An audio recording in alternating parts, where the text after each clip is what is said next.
guys, it's Shanta Flowers, and for those of you who may be tuning in later, again, this is Shanta. Hopefully it's a Saturday, and it's a beautiful Saturday at that, so hopefully most of you are out enjoying your day. But for those of you that are still at home or are probably thinking about your week, meal planning and meal prepping for the week, you're sitting at home and you're wondering, what in the heck should I do?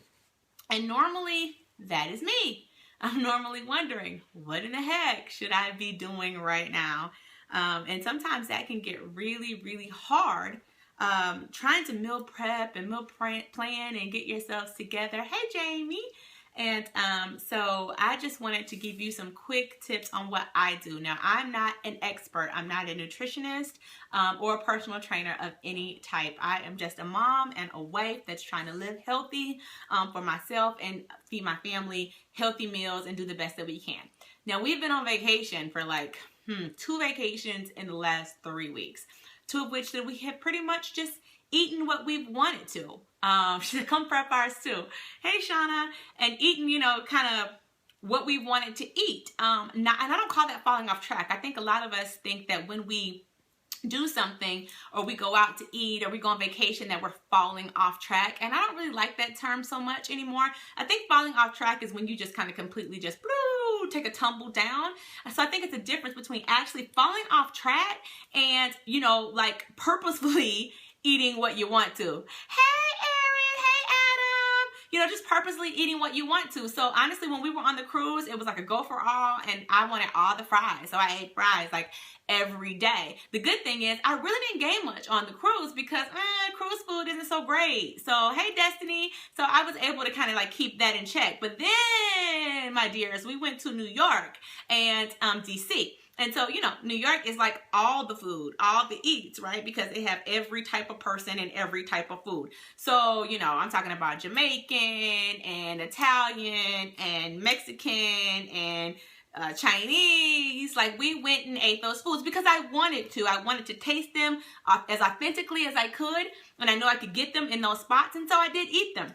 But we started 22-minute hardcore, which is a new program, on the 4th, on Monday. And so guess what? You got to get it together, because if you're going to do a plan all the way through, and that's what we plan on doing, then you need to do it right. And we plan on doing this all the way right. So this is my first time being able to get back home and get it together and actually pick up the program, read it, and see what I needed to do. So we just finished our workout and I'm about to go shopping. So I just wanted to give a couple of tips, because I know I get that a lot in my challenge groups. People are wondering, well, what am I supposed to eat? I don't know what I'm supposed to do, and it's hard, and blah, blah, blah. And believe me, I understand. I used to think that too. But if you just kind of like have a plan of attack, I think that it's so much better when you go to the grocery store and for the rest of the week. And I promise you that when you stick to it, your results are that much better. And I'm taking it back to the basics, like back to when I needed to lose 61 pounds when I was in insanity. The biggest thing was, I was asking my husband, I said, man, why is it then where we're getting these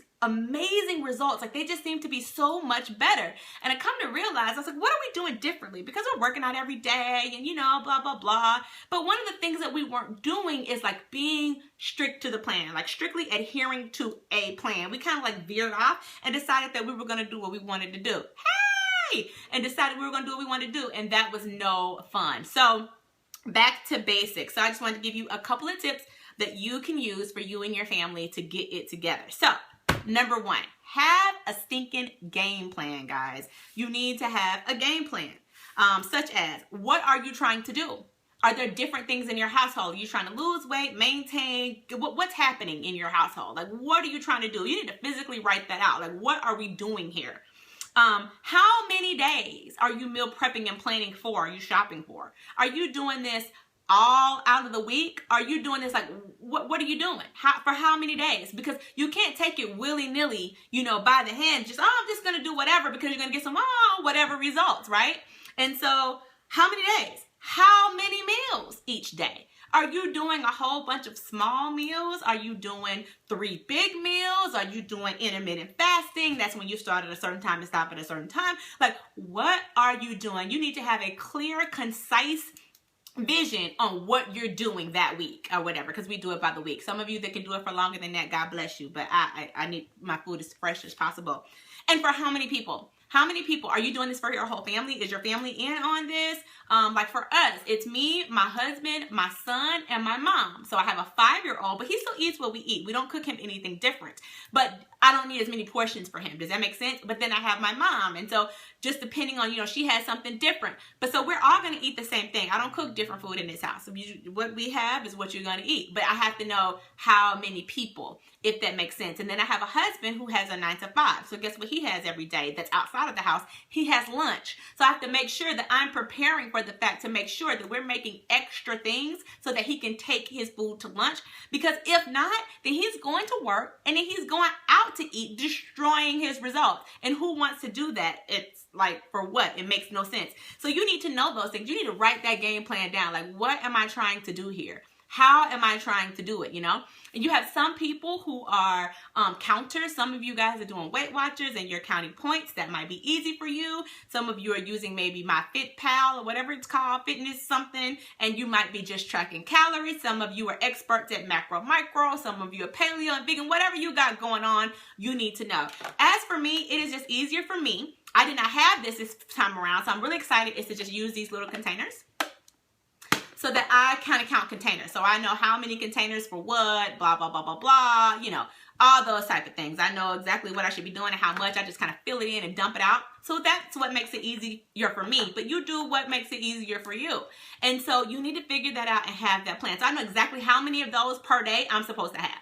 So you need to know how many calories per day or how many macros, micros, whatever it is that you're doing per day that you should have so that you understand what you need to be doing. So that's first. The second thing is, okay, I got my plan. I know exactly what I should be doing, but now what? I'm at a loss. I don't know what to cook. I don't know. Bring out a cookbook for ideas. And the internet is invaluable, guys. Google is your best friend. Go to Google University, but you have to be wary though, because everything on Google ain't right. But bring out some of your cookbooks. Bring out some things. I mean, we have several things. I mean, I'm able to access. We have our, Beachbody Club or whatever. So those recipes and things are already made for us. One of the things that I'm able to use when you're using a program and a Beachbody program, it kind of comes with a book. So I'm able to kind of just go through this book and see what's in here. And I kind of just took some of the meals from there. So it made it super easy for me. But when I don't have this, I just bring out some of my cookbooks and everything else so I can get some ideas about, okay, not only the vision of what I'm trying to do, but how am I trying to do this? What meals am I trying to cook? So you need to kind of just have that together, get that together and kind of like get you a list. I got like a little notebook and I start like writing out some things. Oh, am I having this? Who am I having that? One example that I can give you or a piece of advice is don't make it too complicated. I've done it before where we had something different. Breakfast, lunch, dinner, snacks every single day. And that was number one, way too much food. We ended up throwing a lot of food away. It just wasn't conducive. I was cooking too much. I was doing too much. And the whole point of this is to make your life easier, not make your life harder. So I would suggest you pick like 2 or 3 things and roll with that, right? Just roll with those things. Have a breakfast, like 2 breakfasts that you like alternate, like 2 snacks, 2 lunches, 2 dinners, and you alternate them through the week. If somebody has a problem with it, tell them to cook. But if you're cooking, it is so much easier for you just to have those certain amount of meals and things that you're going to do that time and make that short and easy. He says, so come make ours. People telling me come make yours. No. This is a lot for me. So then after you've done that, make your list. So you've picked your meals. You've said, okay, I want to have, maybe you want some spaghetti. Maybe you're going to do like some salmon and a vegetable. Maybe you're going to do like whatever it is that you're going to do. You've picked these meals out.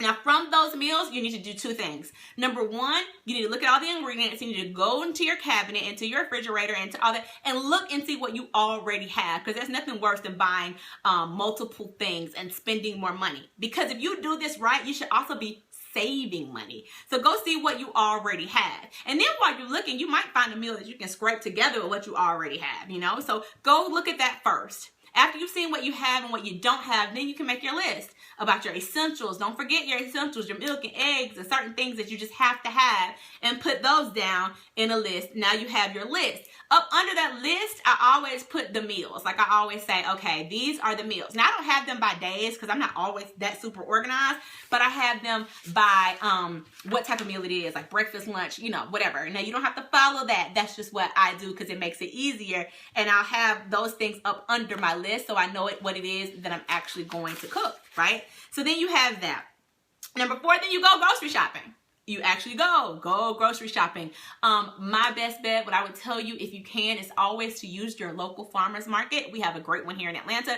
If you have one, go to your local farmers market or to Whole Foods or Trader Joe's or somewhere where you can get good quality food, because sometimes it makes no sense to make these amazing meals and these amazing plans and then you're gonna mess it up with like GMO-laden crap.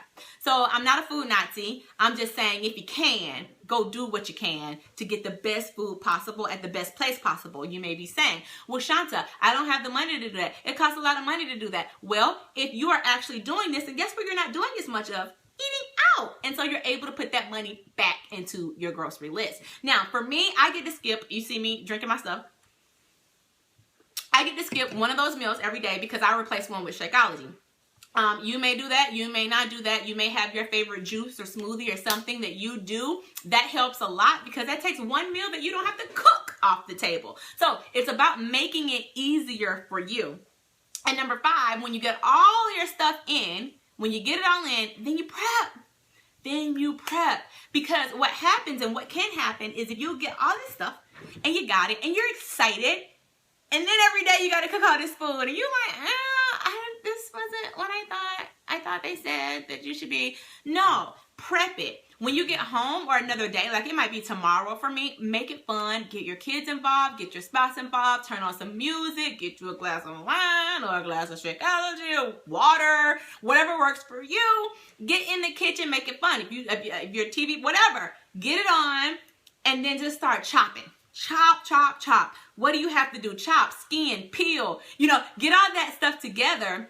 It is a great go-to. She said Shakeology is a great go-to. It's my fave, just seriously. But chop, skin, peel, chunk your vegetables, your fruit, have those things together, put them in containers, put them in Ziploc bags. If you have them and you do that work up front, the upfront work, and it's ready and it's sitting in your refrigerator, then you're more apt to go reach for that than to go reach for some salty chips, because you shouldn't be buying that because we meal prepped, right? And when we went to the store, we only stuck to what was on our list, right? Right. So if you do that, you have that stuff and it's already ready. And if you have some things that you like to cook fresh, like me, I don't want to reheat my kale. Like I like my kale like sauteed fresh, but I will get it together if I have to, or chop up the onions or the lemons or whatever I need to have, and it's already ready. So all you gotta do is like pour it out, right? And then get it together and whip that thing up in 5 minutes or less. So the things that you can grill ahead of time. The things that you can bake ahead of time. And remember that a lot of these things you can do at the same time, guys. You can have something in a crock pot, something on the stove, something in the oven, and something on the grill at the same dang time. So you really can get this going, and it's much faster than you think. And when you do this and you prep and you prepare and you plan, you don't have to be the expert. You don't have to be the nutritionist. You will see results that are crazy just because, number one, you were eating at home. You will see your pocketbook fill back up because you were eating at home. And you will see your waistline shrink because you were eating at home. And those things will make all of the difference. And then it'll be something fun for you guys and your family. And when we're eating at home, then guess what? Conversations are happening. We're sitting around our table. We're talking about our day. So then we're also forging the relationships within our family at the same time. So those are some of just like, my tips for like, I call it busy mom meal prep and plan. It does not take an expert. It does not take somebody who knows it all. It does not take an Instagram celebrity or superstar to do this. You just have to make up your mind to do it and take the upfront time. It's not that much more, but take the upfront time to get it together, and you will set yourself up for a successful week. Does anybody have any questions? I'm so glad that you guys take the time out on this Saturday to join me. I'm actually about to go for a run. I'm excited. I'm going to try to get in about 3 or 4 miles. I'm going to run. My mom's going to walk, and we're going to do that right before we go to the farmer's market. So, you know, you just got to get it in. And like I said, make sure you eat something before you actually go. That's why I'm drinking my Shakeology, because you don't want to be like in there starving, because even if you're in an organic place or you're somewhere, then 9 times out of 10, you're grabbing everything, because that place got the best cookies in the world. And you would convince yourself, because they're organic cookies, that you should have them all. So try to get yourself in a situation to where you're not super, super duper hungry. So again, thank you for showing up. If you're watching the recording, again, my name is Shanta Flowers. If you have any questions, of course, you can contact me at coachshanta@gmail.com. I'll be happy to answer any questions, or you can send me an inbox, or, you know, whatever. You can wave a flag or snail mail or whatever works for you. And I'd be happy to try to answer anything that I can, just from my own perspective. She said, thank you. I saw you Super Saturday and loved you. Oh, you're welcome. Thank you, Jennifer. Thank you so much. I appreciate that. So thank you guys for tuning in, and I will see you tomorrow.